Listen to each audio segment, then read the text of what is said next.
Police যদি আমাকে ঘরে ঢুকে মারতে যায় তা পুলিশকে কি রসগোল্লা খাওয়াবো নাকি? তার ছুটির দরকার, 10 দিন আগে এসছে ছুটি থেকে।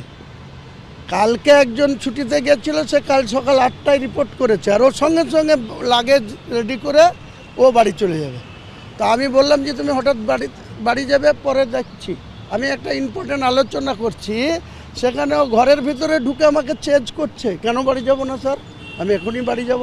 বললাম এই বাইরে যাও বলেছি। তারপরে উগ্র মেজাজে আমাকে কথা বলছে। তখন আমার ছেলে তাকে ঘর থেকে ধাক্কা দিয়ে বের করে দিয়েছে। আরে সরকারি কর্মী, সে আমার ঘরে ঢুকবে উইদাউট আমার দেহরক্ষী, ঠিক আছে, চেম্বারে উইদাউট আমার কনসেন্ট সে ঢুকে যাবে?